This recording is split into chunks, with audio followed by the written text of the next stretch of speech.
이라는 제목으로 하나님 말씀을 나누도록 하겠습니다. 복음의 전진. 그렇다고 해서 지난 2주 동안 스페인 선교를 다녀왔는데 스페인 선교에 대한 얘기는 다음 기회에 나누도록 하고, 오늘은 사도행전 4장에 관한 말씀을 나눌 것입니다. 그리고 먼저 3장의 내용을 잠깐 나누면, 3장은 무엇에 주목하느냐에 관한 말씀입니다. 베드로와 요한이 안진뱅이를 고치는 그 사건이 3장에 기록되어 있는데, 요한과 베드로와 요한이 안진뱅이를 일으키는 기적을 행합니다. 그래서 사람들이 놀라워하는데, 베드로는 왜 우리를 보고 놀라느냐, 왜 우리를 주목하느냐, 그러면서 사도행전 3장 13절 상반절에서 이렇게 말합니다. 아브라함과 이삭과 야곱의 하나님 곧 우리 조상의 하나님이 그의 종 예수를 영화롭게 하셨느니라. 하나님께서 예수 그리스도를 영화롭게 하셨다. 하나님께서 영화롭게 하신 예수 그리스도를 우리는 주목해야 된다, 강조하는 것입니다. 고침받은 안진뱅이는 처음에 베드로와 요한에게서 돈을 얻을까요? 그 돈을 주목합니다. 그리고 사람들은 놀라운 기적들을 주목합니다. 그러나 베드로와 요한은 우리가 주목해야 될 것은 하나님께서 영화롭게 하신 예수 그리스도이다, 그렇게 선언하는 거죠. 신앙생활은 그런 것입니다. 무엇에 주목하느냐, 바로 하나님이 영화롭게 하신, 하나님께서 들어 세우신 그 예수 그리스도를 주목하는 것이 신앙생활인 거죠. 예수님을 바라볼 뿐만 아니라 예수님이 바라보신 그 십자가를 바라보고 예수님께서 걸어가신 그 길을 함께 걸어가는 것이 바로 우리가 행해야 될 바로 신앙생활이라는 것입니다. 특별히 그 길은 생명의 길이기 때문에 그 길 가운데서는 안진뱅이가, 병든 자가 회복되어지고 치유되어지는 생명이 흘러납니다. 또 죄의 영향력 아래서 허무함 가운데 그렇게 찌들려 있는 영혼들이 다시 새로워지는, 다시 신선해지는 그러한 길이기도 합니다. 사도행전 3장 19장 말씀을 보면 여러분이 읽도록 하겠습니다. 그러므로 시작. 그러므로 너희가 회개하고 돌이켜 너희 죄 없이 함을 받으라. 이같이 하면 새롭게 되는 날이 주 앞으로부터 이를 것이요. 새롭게 되는 날이 이르러 너희를 새롭게 하리라. 새롭게 하는 날이 예수님으로부터 나올 것인데, 시작될 것인데, 그것이 우리를 새롭게 한다. 여러분, 예수의 영은 우리를 새롭게 하는 영입니다. 우리를 깨끗이 씻어주시는 영입니다. 우리에게 능력을 주시는 영입니다. 예수가 복음인 거죠. 예수가 기쁨의 소식입니다. 근데 많은 사람들은 그 복음을 기뻐하지 않습니다. 싫어하는 사람들이 있습니다. 복음에 저항하는 사람들입니다. 그리고 복음을 막는 사람들입니다. 복음을 공격하는 사람들이 있습니다. 오늘 4장에서 함께 나누고자 하는 것은 두 가지입니다. 첫째, 사람들은 왜 복음에 저항하는가? 두 번째, 그러한 저항에도 불구하고 복음의 전진이 어떻게 계속해서 이루어질 수 있는가? 먼저 사람들은 왜 복음에 저항하는가 살펴보고자 합니다. 1절 2절 말씀입니다. 우리 같이 한번 읽어볼까요? 사도들이 시작. 사도들이 백성에게 말할 때에 제사장들과 성전 맡은 자와 사두개인들이 이르러 예수 안에 죽은 자들의 부활이 있다고 백성을 가르치고 전함을 싫어하여 예수 안에 있는 생명과 부활에 관한 가르침을 싫어했다. 제사장들과 성전 맡은 자들과 사두개인들은 종교 지도자들을 의미합니다. 종교 지도자들이죠. 하나님과 성전, 제사와 종교 생활에 있어서 정통하다라고 하는 사람들입니다. 가장 종교적이라고 생각한 그 사람들이지만 예수 그리스도의 생명과 그 부활에 대해서는 관심도 없고 그것을 가르치고 전하는 것을 싫어했다라고 성경은 기록하고 있습니다. 그 이유는 예수는 그들이 생각했던 메시아가 아니었습니다. 구약 성경 내내 하나님이 메시아를 보내주실 것이다 약속을 해주셨는데, 그래서 모든 유대인들은 그 메시아를 기다리고 있었는데 예수를 보니까 그들이 기다리고 있던 메시아가 아닌 거예요. 많은 유대인들이 상상하고 기대했던 메시아는 다윗의 이미지였거든요. 로마의 압제로부터 강력한 군사력을 일으켜서 그 로마를 물리치고 그들을 이방인들을 쫓아내고 다시 유대인들을 독립시킬 그러한 강력한 왕의 이미지로서의 메시아를 기대했는데 예수는 아닌 거예요. 저기 어디 시골 들어보지도 못한 어디 시골 출신의 목수의 아들입니다. 그리고 그는 고난받는 종의 모습으로 그의 삶과 사역을 사셨습니다. 그리고 십자가에서 달려 죽으시죠. 그 모습은 시시하고 초라하고 무기력해 보입니다. 어느 누가 그를 하나님이 보내신 메시아라고 생각했겠습니까? 자기들이 생각하는 그 메시아가 아닌 거예요. 여러분, 사람들은 자신이 생각하고 정해놓은 그 틀에 맞지 않으면 그것이 틀렸다라고 생각합니다. 내가 생각하는 틀이 있습니다. 근데 그게 맞지 않으면 그게 예수라고 해도 받아들이지 않는 거예요. 내가 생각하는 교회의 모습이 있는데, 교회의 이미지가 있는데 그 교회의 이미지가 나의 생각과 맞지 않으면 그 교회를 떠나버리는 것입니다. 그래서 이 제사장들, 그 유대인들은 자신들이 생각하는 그 이미지와 그 틀과 다른 예수를 받아들이지 않았습니다. 그의 복음과 그의 가르침을 받아들이지 않았습니다. 이것이 사람들이 복음을 받아들이지 않는 이유입니다. 두 번째로, 우리가 복음을 받아들이지 않는 이유는 진짜 복음은 나의 변화를 요구하기 때문입니다. 복음은 나의 변화를 요구해요. 내가 변화를 거부하면 복음을 받아들일 수 없는 것입니다. 복음은 나의 변화를 요구하는데 내가 이 변화를 거부한다. 그러면 이것을 우리의 모습이 복음을 거부하는 모습으로 나타난다는 것입니다. 여러분, 기독교와 우상의 차이가 무엇인 줄 아십니까?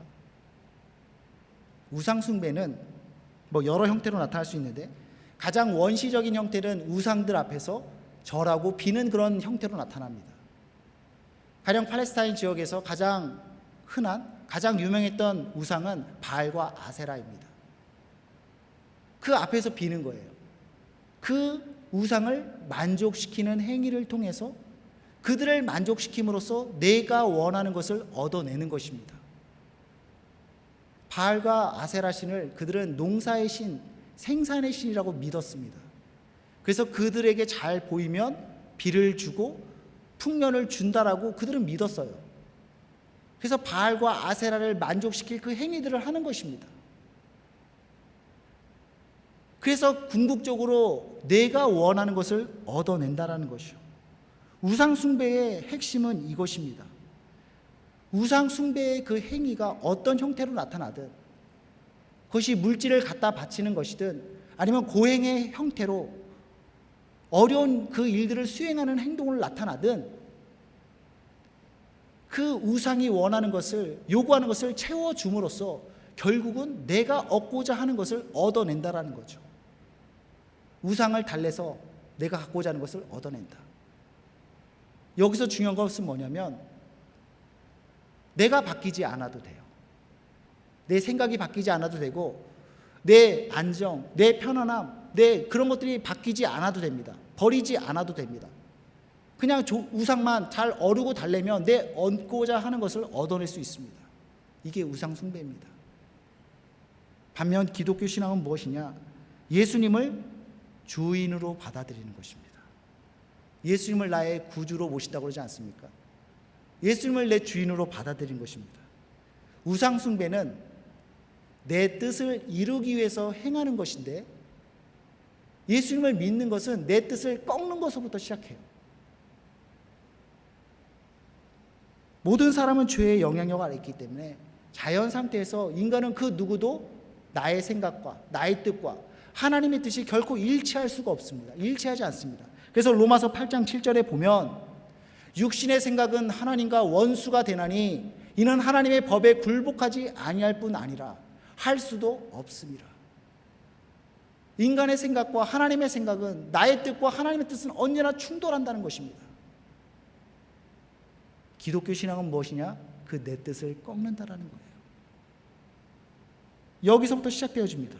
그러나 우상 숭배의 마인드는 신을 어르고 달래서 신의 뜻을 변화시키는 겁니다. 신의 뜻을 나에게 맞추는 것입니다. 이게 우상 숭배예요. 그러나 기독교 신앙은 내 뜻을 꺾어서 하나님 뜻에 나를 맞추는 것이다. 여러분, 이처럼 진짜 복음은 나의 변화를 요구합니다. 나의 변화를 요구해요. 그 변화가 싫으면 받아들일 수 없는 겁니다. 변화를 요구하고 포기를 요구하는데 포기할 수도 없고 변화하지도 않는다. 받아들여질 수가 없는 것이죠. 변하기 싫은 사람에게 그러한 요구는 부담이고 불편함이고 때로는 그것이 공격처럼 느껴지는 것입니다. 그래서 많은 사람들은 복음을 거부합니다. 복음을 받아들이지 않습니다. 복음을 외면합니다. 오늘 제사장과 성전 맡은 자의 경우도 같습니다. 이들은 성전을 운영할 그 권한을 가진 자들이었습니다. 근데 누가복음 19장에 보면 예수님께서 성전에서 장사하는 그 장사치들을 막 다 뒤집어 엎고 쫓아내는 그 장면이 나옵니다. 그러면서 예수님께서 왜 이곳은 하나님이 기도하는 집인데 이곳을 장사하는 곳으로 바꿨느냐, 강도의 구렬로 바꿨느냐 막 꾸짖으시죠. 이것은 이사야 선지서에 나와 있는 내 집은 만민의 기도하는 집이다. 그 말씀에 대한 내용이었고 그 말씀에 근거한 행동이었습니다. 그리고 그러한 행동은 성전의 그 운영을 권한을 갖고 있는 그 종교 지도자들에 대한 예수님의 꾸짖음이었습니다. 우리가 잘 아는 것처럼 당시 그 성전은 유대인들은 예루살렘 성전에서 제사를 드렸습니다. 그 제사에는 반드시 희생제물이 필요했는데 양이나 소나 짐승들을 가지고 와서 희생제물로 드렸습니다. 근데 가까이에서 오는 사람도 있는데 먼 곳에서 오는 사람도 있는 거예요. 그 짐승을 끌고 온다고 생각해 보시죠. 얼마나 이게 번거로운 일입니까? 더욱이 그들은 성전세를 내야 됐는데 성전을 위한 그런 세금을 내야 됐는데 그것은 반드시 유대인의 화폐 단위인 세겔로 내야 했습니다.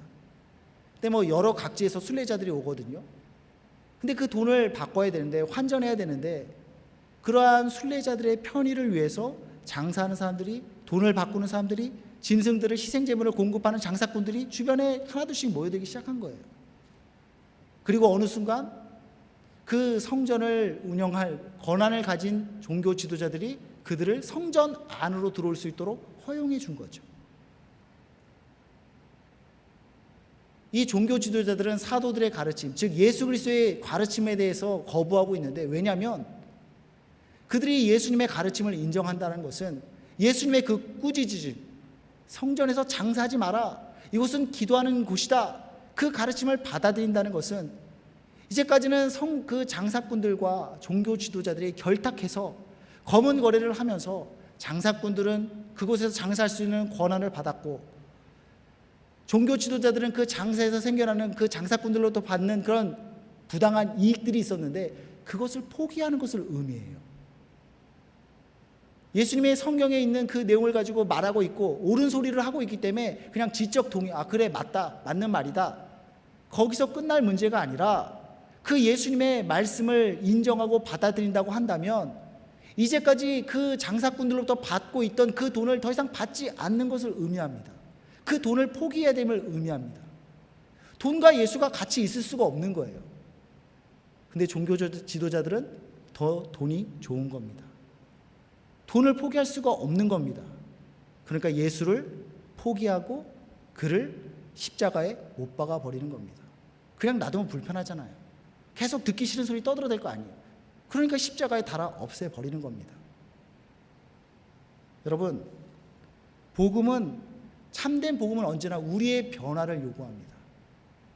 그 복음 앞에 내가 변화될 것이냐, 아니면 그 복음을 치워버릴 것인가. 그게 우리가 해야 될 문제인 거죠. 여러분, 오늘 본문의 이 지도자들이 예수님에 대한 가르침을 반대하는 것은 바로 그것입니다. 그 예수님의 가르침이, 그 복음이, 그 말씀이 나를 불편하게 하는 겁니다. 나를 가만히 있지 못하게 하는 겁니다. 나에게 그러한 포기할 것을 요구하기 때문입니다.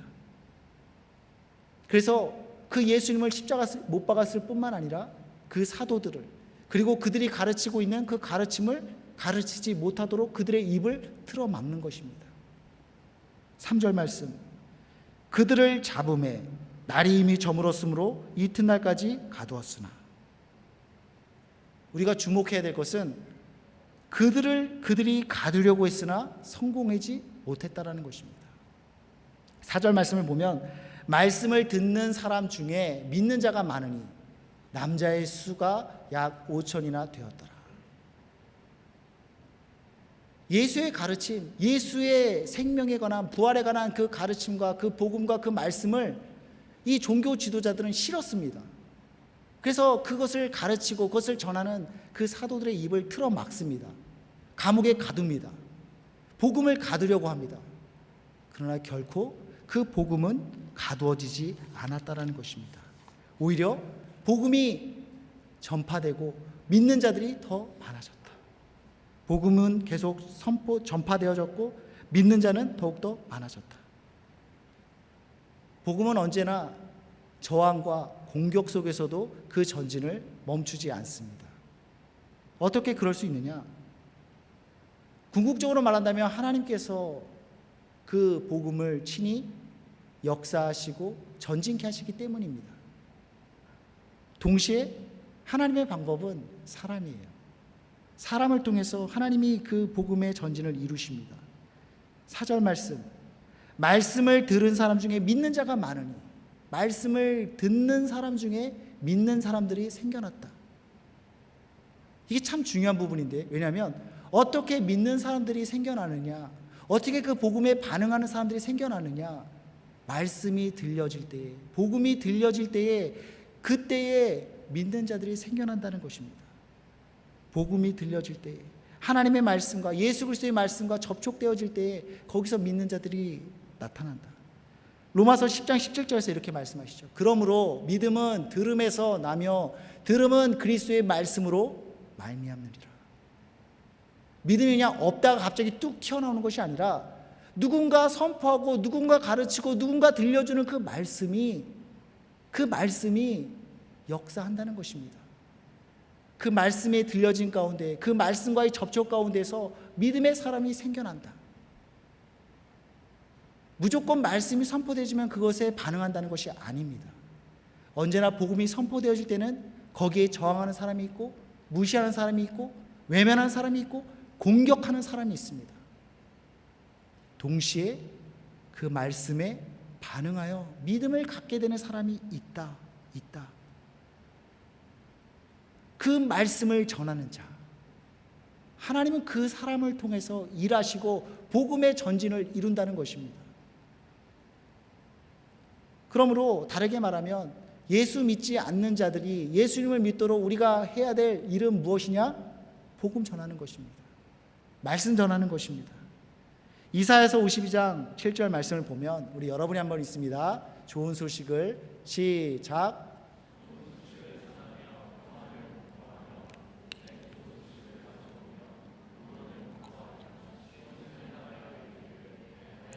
통치하신다 하는 자의 산을 넘는 발이 어찌 그리 아름다운가. 하나님은 그 복음을 사람을 통해서 전하게 하십니다. 전달되어지게 합니다. 그리고 성경은 그렇게 복음 전하는 자의 발이 아름답다, 그 수고를 통해서 복음이 확장되어진다, 그렇게 말하고 있습니다. 그리고 오늘 말씀의 사도들은 그 역할에 충실했습니다. 20절 말씀을 보면 우리는 보고 들은 것을 말하지 아니할 수 없다. 우리는 예수님과 함께 보고 들은 것을, 예수님께서 우리 가운데 가르치시고 보여주신 그 은혜와 기적들을 말하지 않을 수 없다. 그것을 전하고 그것을 말하는 것입니다. 그들은 보고 들은 것을 성실히 전했습니다. 유업과 어려움 속에서도 그 복음의 전진이 멈추지 않고 있습니다. 전해지는 말씀 속에 저항하는 사람도 있지만 믿음으로 반응하는 사람들이 일어나고 있습니다. 하나님이 우리의 그러한 전하는 복음을 통해서, 우리의 입술을 통해서 그렇게 복음의 전진을 이루신다. 네, 이 복음을 전한다는 것이 그렇게 낭만적인 일만은 아닙니다. 멋있는 게 아닙니다. 저는 어렸을 때 앞에서 강단에 서서 설교하시고 복음을 전하시는 그 목사님들을 선망의 눈으로 봤습니다. 멋있다. 근데 복음 전하는 것은 그렇게 낭만적인 것이 아닙니다. 왜냐하면 말씀은 히브리서 4장 11절에 12절에 보면 하나님의 말씀은 살아있고 활력이 있어 좌우의 날선 어떤 검보다 예리하여 혼과 영과 및 관절과 골수를 찔러 쪼개기까지 하며 또 마음의 생각과 뜻을 판단한다. 말씀은, 복음은 날카로운 칼과 같습니다. 복음을 전한다는 것은 이것을 들고 그 칼을 들이미는 거예요. 내가 말씀을 접한다, 내가 복음을 접한다. 그것은 무슨 뜻이냐면 칼이 나한테 날아오는 거예요. 다만 이 칼날은 죽이는 칼이 아니라 살리는 칼이죠. 근데 살리는 칼도 찔르면 아픕니다. 아파요. 죽을 것 같습니다. 어쩌면 죽지요. 그 복음에, 말씀에. 그래서 그 아픈 칼을 휘두르기 때문에 그 말씀에, 그 복음의 칼을 받는 사람은 그것에 대해서 저항하고 그것에 대해서 공격하는 경우들이 많다는 것입니다. 나를 찌르고 나를 판단하는 그 말씀. 보세요. 베드로가 계속해서 말씀을 전하는데, 예수 그리스도에서 전하는데, 너희가 십자가에서 달려 죽으신 예수 그리스도가 하나님의 아들이다라고 선포하고 있습니다. 사람들은 예수가 죄인이고 마땅히 죽어야 할 자들로 생각하고 있거든요. 죄인이기 때문에 죽었다라고 생각하는데, 베드로는 그가 바로 하나님의 아들이라고 얘기를 합니다. 즉 예수님을 하나님의 아들로 인정한다면 자신은 죄 없는 하나님의 아들을 죽인 살인자가 되는 겁니다. 예수님을 복음으로 인정하면 내가 죄인이 되는 거예요. 내가 죄인 되기 싫으면 예수가 죄인 되면 됩니다. 예수님도 괜찮고 나도 괜찮고 이 두 가지가 같이 있을 수가 없는 거예요. 내가 죄인이거나 예수님이 죄인이거나 우리는 선택해야 된다는 것입니다. 여러분, 많은 사람들은 이러한 날카로운 칼날 앞에 그 칼날을 부담스럽게 생각합니다. 불편하게 생각합니다. 위협이라고 생각합니다. 그래서 그것을 받아들이지 않습니다.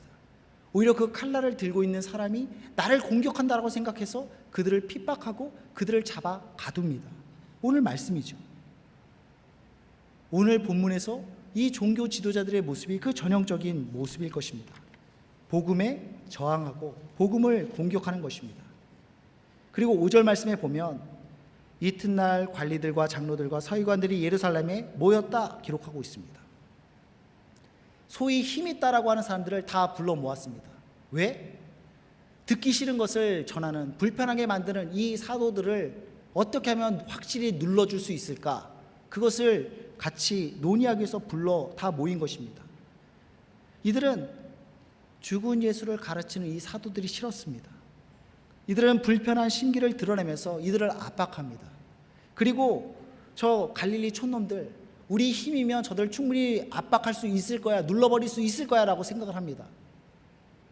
그런데 오히려 할 말을 잃어버린 것은 그들이었습니다. 14절 말씀입니다. 우리 같이 한번 읽습니다. 또 병든 사람이, 병 나은 사람이, 시작. 또 병 나은 사람이 그들과 함께 서 있는 것을 보고 비난할 말이 없는지라.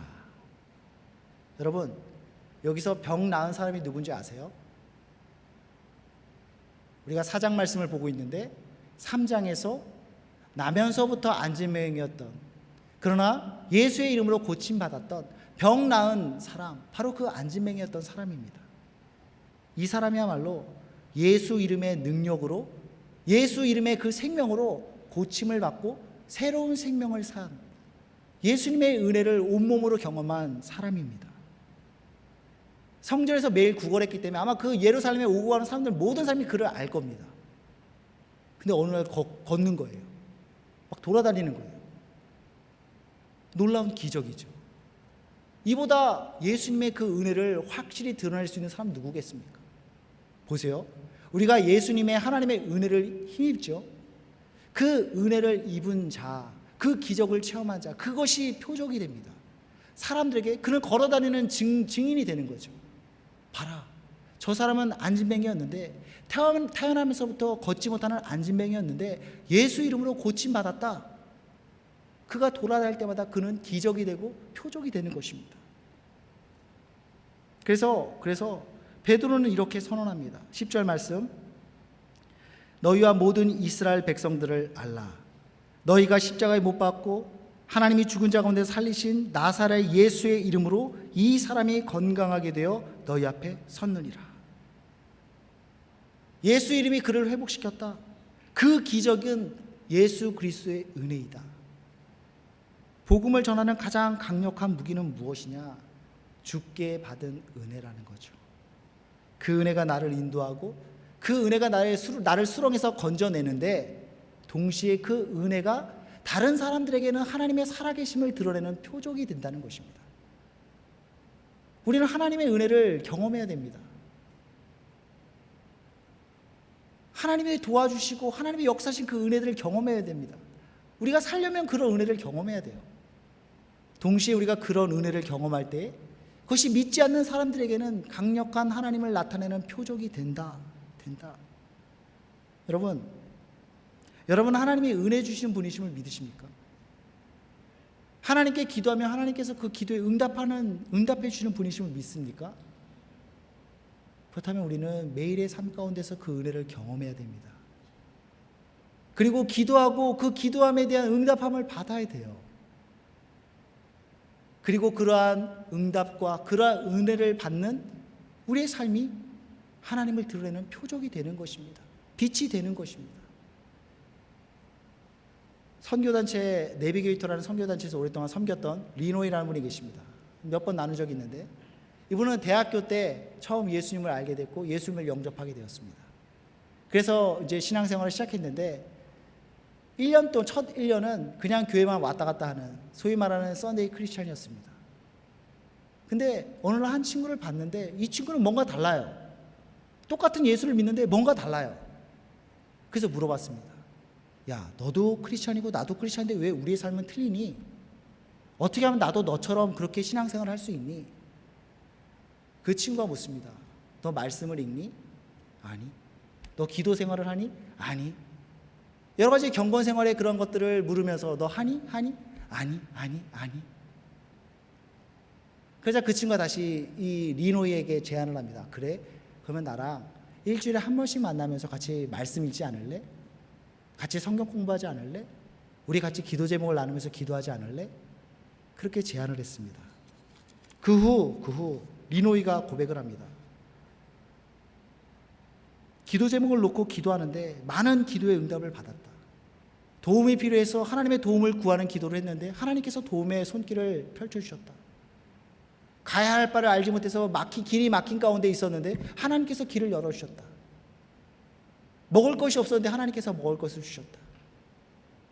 기도하는 가운데 하나님의 살아계심을 경험하는 거예요. 그의 신앙생활이 그 이전과 그 이후가 똑같을 수가 있습니까? 달라질 수밖에 없는 거죠.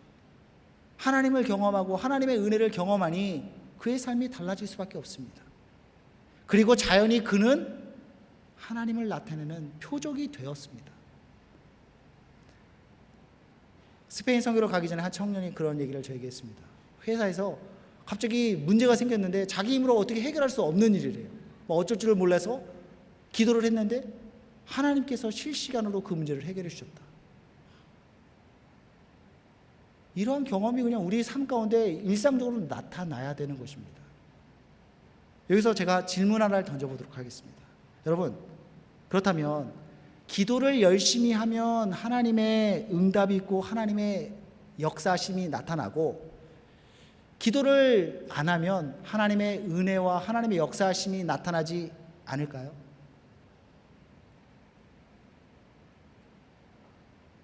기도를 열심히 하면 하나님의 응답과 하나님의 역사심이 나타나는데, 기도를 안 하면 하나님의 은혜도 하나님의 역사심도 나타나지 않는다. 어떤 것 같아요? 대답 잘해야 되는데. 여러분, 잘 들으셔야 됩니다. 오해하지 말고. 우리가 기도를 더 많이 하면 하나님의 은혜가 더 많이 부어지고 하나님의 역사가 더 강력히 나타나고, 우리가 기도하지 않으면 하나님의 은혜가 차단되고 하나님의 역사심이 멈추는 것이 아닙니다. 우리가 신앙생활을 하는 사람들 오랜 시간을 지날 때에 그때 당시에는 몰랐지만 기도도 별로 안 한 것 같은데 지나고 보면 이게 하나님의 인도하심이었구나, 이게 하나님께서 나를 인도해 주신 거구나 깨닫는 경우가 있지 않습니까? 제 경우에는 그렇습니다. 기도를 한다는 것은 무엇이냐? 기도를 하고 안 하고의 차이는 하나님의 은혜를 받느냐 안 받느냐의 차이가 아니라 언제나 하나님은 우리에게 은혜를 주시는데 그 하나님의 주시는 은혜를 깨닫고 깨닫지 못하고의 차이입니다. 우리가 기도를 안 하잖아요. 기도 생활을 안 하잖아요. 하나님께서 우리 가운데 역사하시고 간섭하시고 은혜를 부어주시는데 그걸 몰라요. 이게 하나님의 은혜인 줄 몰라요. 근데 기도 생활을 하잖아요. 하나님께 민감해지잖아요.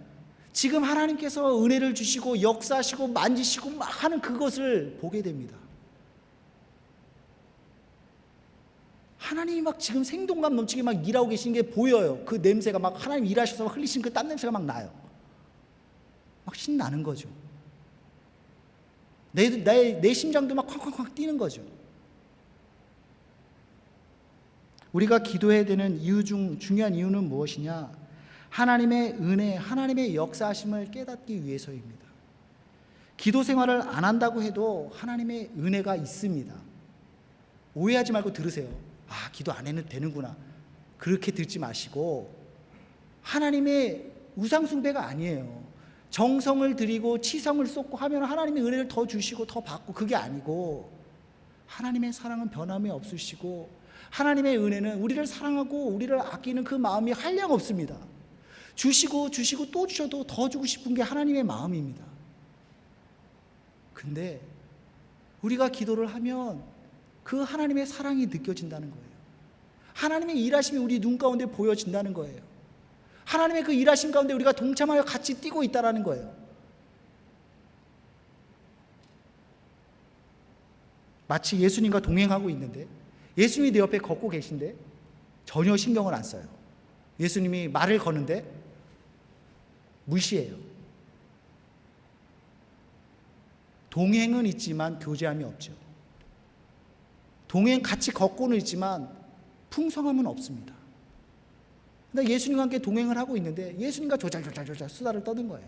쓸데없는 썰렁한 농담도 했다가 짜증나게 하는 걔 막 욕도 했다가 하나님 막 답답해 어려움을 막 토로하기도 했다가 이런 나눔이 있습니다.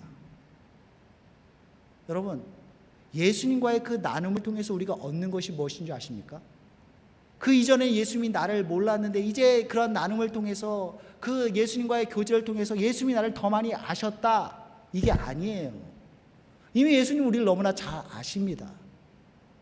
오히려 예수님과의 동행과 그 나눔 가운데서 내가 예수님의 마음을 알게 되는 것입니다. 나를 지지해 주시고 나를 용납해 주시고 나에 대한 계획과 나를 인도해 주시는 그 하나님의 손길, 예수님의 그 마음을 알게 되는 것입니다. 그래서 우리는 기도해야 되는 것입니다. 그래서 기도 생활을 하는 것입니다. 기도를 하면 은혜를 받고 기도를 안 하면 은혜를 못 받고 이 등식이 아니라 우리는 예수를 믿는 자라면 이미 그 영생 그 은혜를 우리는 누리고 있다. 요한일서 5장 13절 말씀, 제가 너무나 좋아하는 말씀이에요. 같이 한번 읽어보겠습니다. 시작. 내가 하나님의 아들의 이름을 믿는 너에게 이것을 쓰는 것은 너희로 하여금 너에게 영생이 있음을 알게 하려 함이라.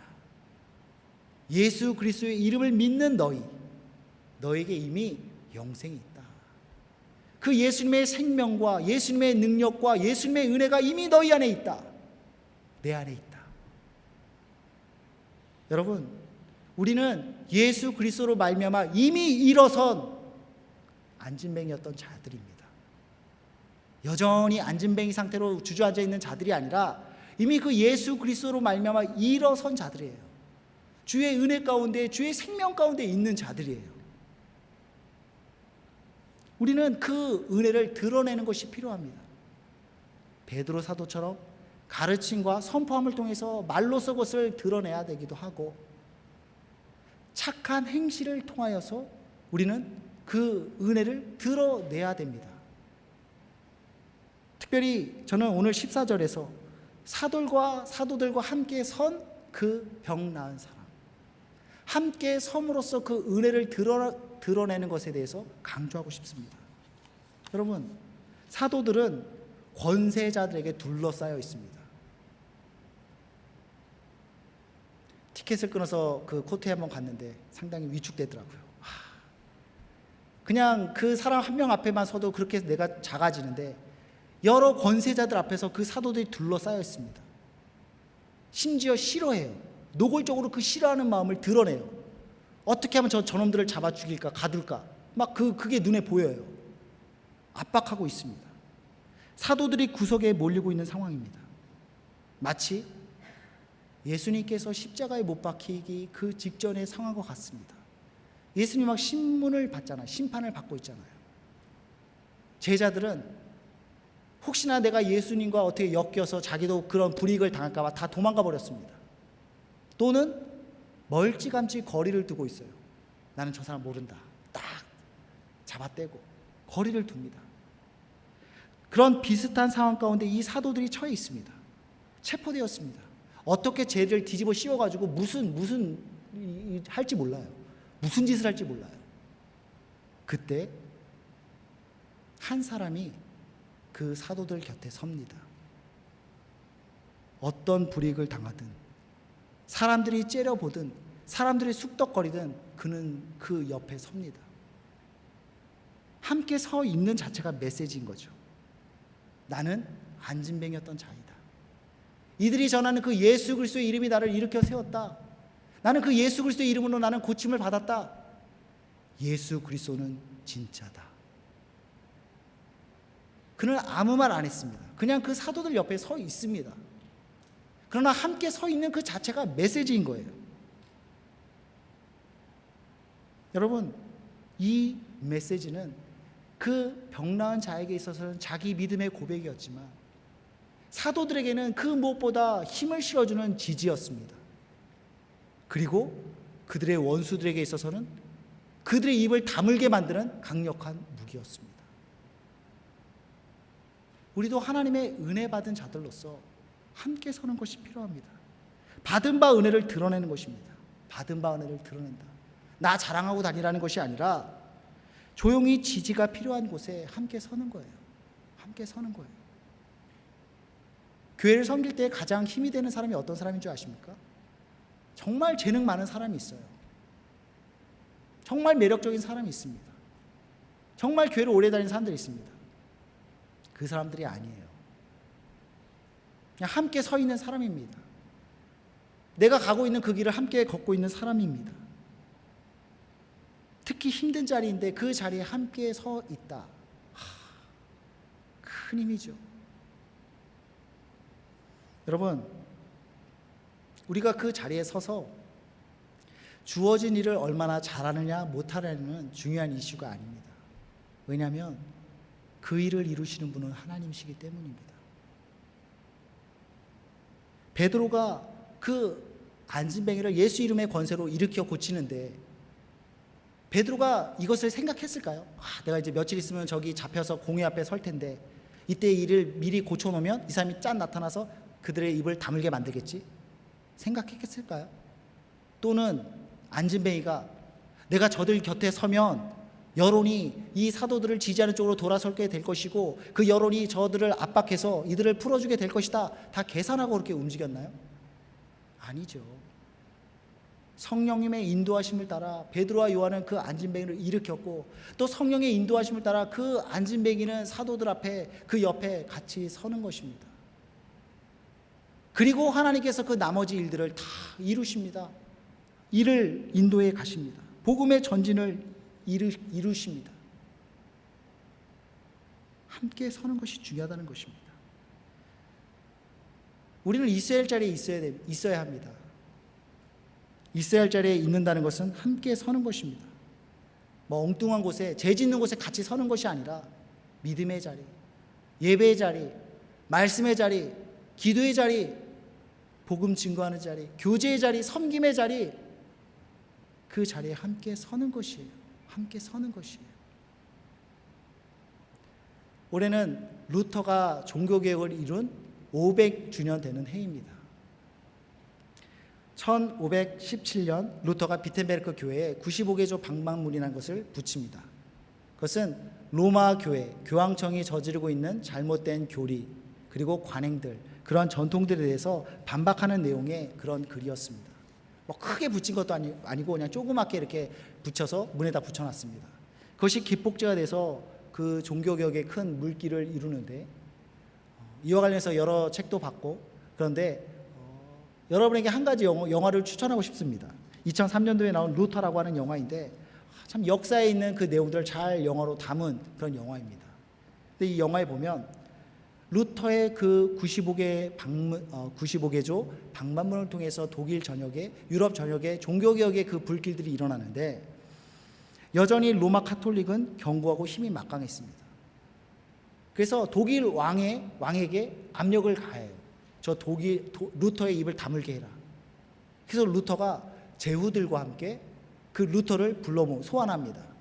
그리고 추궁합니다. 95개조 방반문을 취소해라.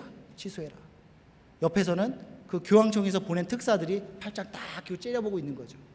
그리고 제후들이 뒤에 둘러싸이고 왕은 그 압력에 의해서 루터를 짓누르고 있습니다. 루터가 그 95개조 방반문을 포기한다는 것은 자신의 신앙 고백인데 그 신앙을 포기한다는 것을 의미해요. 그는 포기할 수 없다라고 말합니다. 분위기는 점점점 험악해지죠. 당장 죽임을 당할 수 있는 그런 상황입니다. 그때 한 제후가 걸어서 루터 옆에 섭니다. 그리고 또 다른 제후가 걸어나와 루터 옆에 섭니다. 잠시 후 여러 명의 제후들이 루터와 함께 섭니다. 무엇입니까? 나는 루터를 지지한다. 성경의 근거에서 로마 교황청의 잘못들과 신학들과 관행들을 지적하는 이것을 나는 지지한다 라는 사인인 거죠.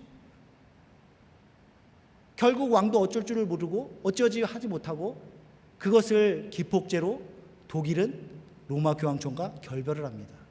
그리고 종교개혁을 이끌어가는 그 물꼬가 되어집니다. 여러분, 함께 선다는 것은 그것입니다. 나대고 떠들어대고 그게 아니에요. 그냥 서는 것입니다. 믿음의 고백입니다. 그럴 때에 하나님께서 그 함께 서는 것만을 통하여서도 하나님의 일을, 복음의 전진을 이루어가는 것입니다. 여러분, 함께 서는 것이 필요합니다. 성령 충만한 사도 베드로와 요한도 함께 서는 그 지지자가 필요했습니다. 하며 우리라고 한다면 더더욱 필요한 거죠.